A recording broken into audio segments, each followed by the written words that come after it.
key thing that I want to emphasize is that we probably are never going to have this totally sorted out. We're going to play it by ear, play it as it comes. We can do that.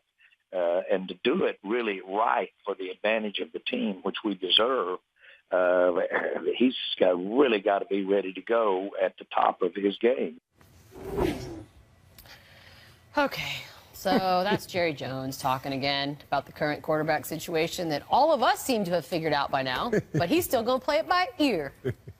Yeah, we're worried, right? If you're a Cowboys fan, you're worried? You're very worried. This reminds me, you guys remember those dog memes where they're doing human things? I have no idea what I'm doing. That's Jerry Jones right now. Jerry Jones is that dog. And you've had how many weeks so far this season to come up with a plan and figure things out based on what you've seen so far, knowing the timeline? You have more information in that building than any of us could possibly have. And you still don't know what's going on here. Cowboys fans, hit the panic switch. The only way you can screw that season up, because I don't think there's a wrong answer here, unless you go down this road where all of a sudden you're ambivalent about it and you're not really sure what exactly you're going to do. That's how you screw this thing up. Well, I don't think he's messing this up. I think he's being genius in how he's playing it right now. And let me tell you. Do you know what that word means? Yes, I do. I don't think you do. I've worked with the man before, and he was a genius at giving me that money. I want to thank you again, once again, Jerry. Let's say this. This is the way you play it, because you're trying to protect what you really want to do, which is put in the young, cheaper talent right now. But you know what you want to do? Incentivize him to go out there and save the PR of doing Tony Romo the wrong way. So how do you do that? You go from this stance. Remember this early in the season? This is Romo's team. And then now it's turned into we'll play it by ear. You know what the next statement will be? Well, Tony came to us and said it's best for the team. And then guess what? You get Dak Prescott at $500,000 going forward, and Tony Romo brings that salary down, and you got the best of both worlds. Genius, Jerry. Genius. Now, settle down. Next up, and I've got to say these next words slowly, Slip City or Chip City. I don't like what you Too much for television. Last night, the Clippers embarrassed the Pistons 114-82, and now they find themselves with a 6-1 record, second place in the Western Conference. And everybody, or maybe just Marcellus, is all fired up about the Clippers, but tell me how they're going to mess it up this time. Whatever. First of all, we're not in second place. We're tied for first. Does that sound good? Yeah. No, actually, we are in second place. We have the same record, so don't do that. You know what's interesting about this team this year? And I told you, the last 3 years I've been saying Clip City, Chip City. Yep. And then I went up to Doc Rivers and the other coaches. I said, this is our year, right? And they looked at me and they said, security, calm down a little bit. We didn't have the depth necessary. We didn't have the three positions solved. But now we have no issues. Our team, top to bottom, 10 deep, is ready to go against anybody out there. And Golden State, if they don't figure this out, and especially defensively in the paint, we will attack them in the middle and beat them up like we did the Spurs by 20 when we played y'all. Remember that? Remember that? Let me point out a chart here that will help me make my argument without having to say much at all. I'd like to point out some of the best starts in your team's history, and then if you look over to the right column, you'll see how those teams fared, how your team fared. That most Space wasn't on the team there. By the way, the N/A means they didn't go to the playoffs at all. Oh, here you go. Just want to make sure you understand. Okay, you want to know how we break this curse? Just like the Chicago Cubs did. You want to know how we break this curse? Just like the Cleveland Cavaliers did. This is the year of the curse breakers in sports. Years, then. This is the year of the curse breaker, and the Clippers are next.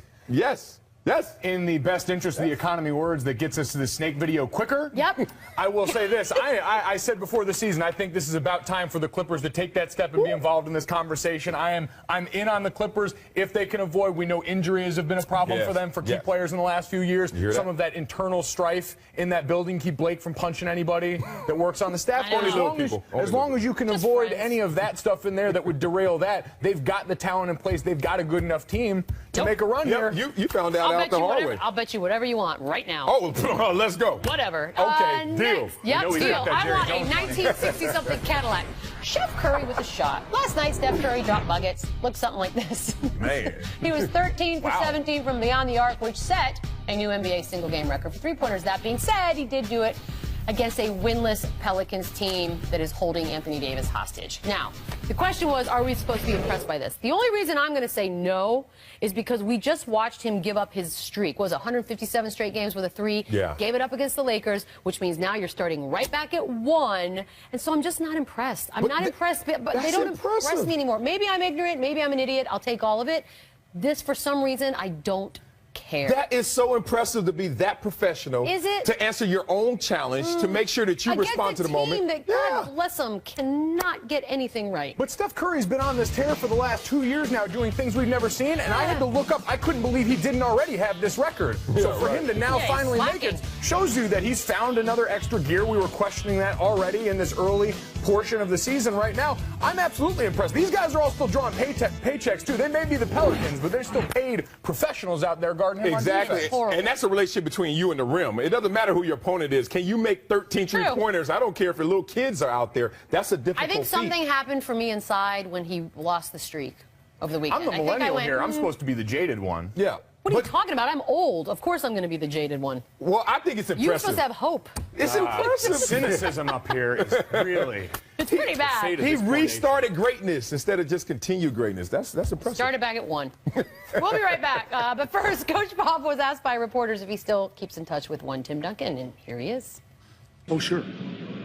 Yeah, we're like in love. We text all the time. Do you use emojis? Do you use those emojis when you text? Only the ones where you blow kisses.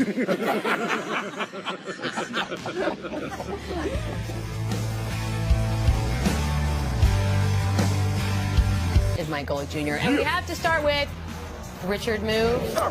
Get it? Last night, Richard Sherman jumped offside and just kept running right through the leg of Bills kicker Dan Carpenter. Now, no penalty was called for unnecessary roughness, which surprised almost everyone except Richard Sherman. Take a listen. I went to block the kick. I'm not going to let him make a kick. So when it called the offsides, I'm not going to let him have a free play. So that's not how I played. They didn't blow the whistle, so I played until the whistle was blown. Now, they seem to think that it was intentional, that it was a dirty play. Was it? I went straight for the ball. I didn't go for the kicker. I slid for the ball. He should have not kicked it. Ridiculous. Absolutely ridiculous. He was offsides, then dove at our kicker's leg while he's in motion.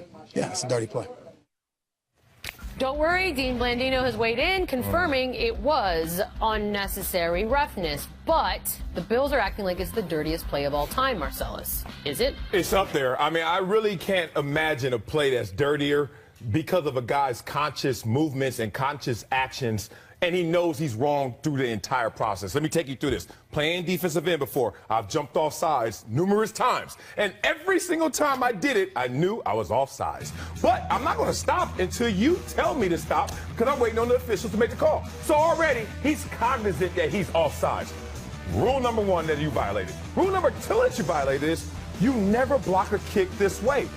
You're taught to block a kick by cleaning the table. They teach us. You have to run 1, 2, 3, timing, clean the table. And if you see Let me see this. This is the way you do it. Dominique Rodgers-Cromartie. That's how you block the kick. You jump in front of the guy, you clean the table, and you make sure you avoid the kicker. I've never seen a guy say, oh, I went for the ball, but I turned my back to the kicker. Who knows if he kicked it or not, because my back was turned to him, and I ran into him. That is such a dirty play. He needs to be shamed. And listen, I've been a part of enough cut blocks on the other side to know exactly what it looks like right there. And once you dip that shoulder and go into the body right there, that's textbook. He drove right through the hip plate, everything you want to see out of a cut in a legal situation. And then he's got the audacity on the back end to go and say, well, he shouldn't have kicked it right there. Right. As if he hit him in the after swing once he's already gone through the motion. You hit him right during that kick, knowing damn well what you were doing. When is the offsides a license to kill? Like, I've jumped off sides, the quarterback standing there. I'm like, you know what? Let me lay off him because this is illegal. Oh, you have? You didn't wait for a whistle. Because he said he waited for a whistle. And you don't run up to him and DDT him. Especially when the guy's in a compromised position like that. Kickers are people, too, and at that point, he's very open to a serious injury right there, the way he's planting, the way he's getting ready to go. Did you just say kickers are people, too? They do, as much as that hurts me. Selection day, everybody's open-minded. 2016. I guess we are. It's like today's the beginning or the end of something. That was a play. It was just one part of a comedy of errors for the officials last night. This we can all agree on. We're going to relive the blunders now. After Richard Sherman took out Dan Carpenter, Carpenter had to leave the game by rule because unnecessary roughness wasn't called by the refs. That now forces Rex Ryan to run another play so he can get Carpenter back out on the field. When Carpenter does get back on the field, he makes the field goal. Hooray! However, it did not count. The Bills were wrongly called for delay of game because the refs were still spotting the ball with 4 seconds on the play clock. The ball was moved 5 yards back. This time around, he misses the kick, and of course, Rex Ryan loses his mind. Now, Golic, I ask you, according to Ed Werder, those officials may face discipline for all the errors that we just saw. At this point, should the league suspend this crew? Absolutely. I wouldn't see why you wouldn't go out and punish at this point when that's the only recourse you have to show them that they did something wrong. Let's go back to Marcellus' example. If a defensive lineman were to jump off sides, go unabated to the quarterback, and still lay a hit on him, they'd be fined or had some sort of penalty laid down on them, and that always falls under the umbrella of player safety. In this instance, those refs didn't protect that kicker from that situation right there, and they should be held accountable for it. Yeah, I mean, they doubled down on being dumb because the unnecessary roughness was, okay, you see a guy jump off sides and you're like, whoa. And then you let him rough the kicker. Whoa. And then you come back and double down on it by spotting a ball, giving a perception that you still have 25 seconds left on the clock. With 3 seconds to go, that's insane right there because now you're penalizing this team, which they missed the kick, I get it, but the delay of game obviously affected them missing the kick because he made the one before that. So all of that said, the only penalty that will matter to them is a suspension, and they're warranted. All right, fair enough. By the way, at least we had an interesting Monday night game. It was very good. I want to see the ratings for that one. Me too. Yeah, in addition to all the bad officiating, we still have a little Richard Sherman, Rex Ryan fun because they get into a little exchange. Sherman at this point stares down Rex Ryan. In response, Ryan jaws back at Sherman. After the game, coach was asked about their interaction. Here's what he had to say. Well, no, he's mean mugging like he's doing and, you know, whatever. And then he's over on the sideline basically taunting us. And so I had some words. I mean, I think I said that, you know, you're too good a player to act like an Well, according to that logic, any issue with the fact that these two guys got into it? No, not at all. I actually give 1 point to Rex and 1 point to Sherman in this battle right here. Look, when you talk about the mental warfare, psychological warfare that goes on between the four quarters, things like this, I think, are necessary. I think things like this, when a player looks up to a coach, usually we show reverence. You see a coach on the other side, you're like, oh, hey, coach. Or sometimes you even bow to him. It's like, what the hell? He's another human being. I like the fact that he's not showing reverence because I don't like your team, so I don't like you, coach. But then I like coach saying, oh, you don't like my boys? Oh, you want to treat Dan Carpenter like that? Guess what I got for you? What's up, big dog? And they stare it out. I like that kind of warfare going on between player and coach. It's rare you see Such dudes. Oh, I'm all about it. And listen, Richard Sherman getting a little Gary Bertier out there, having his moment out there on the field. The only problem I have with this altercation is Rex after the sack. Yeah. You know that's not what you said to that man out there on that field. Old Rex wouldn't have held back in that press conference. You don't think he said that? There's no that. You think that team he said response? $$. I mean, he kind of gave you something. I know, but his logic is a little bit messed up as well because he's saying he's too good a player to act like that. In reality, that's how Rex acts all the time. So is he saying he's not too good a coach to act like that? Well, he's talking about the hit on his kicker. He's like, I just like to read into this. Right. Neither of these guys are above petty. I think Rex told the truth. He's like, dude, why would you hit the kicker? You're too good a player to act like blank. I think that's fine. Like, you run into my kicker and play it off. You're too good for that, brother. You can do better than that. I just think it was more colorful than that, knowing the Rex Ryan that we know and love. The original where he comes out on the field, there are a lot of F-bombs flying. Yeah. A lot. Okay, I could in all fairness. Let's do some jeers. We'll do 3 of them for your pleasure today. And our first cheer will be for a gentleman by the name of Tim Frazier. Uh-oh. Not going to go well for Tim. Will not. Timmy Frazier. No. Timmy Frazier. Well, that's not how you win games. Are they still winless? Yes, they are. I feel so... That's how you go. You guys, we got to rescue Anthony Davis. Yeah, we need a, we got to get, somebody serious out there. Get him out of there. Marco Beadle. Oh, brother. Man. I don't care. He's still Italian, and I still love him. Yeah. Really? You still root for him? Why not?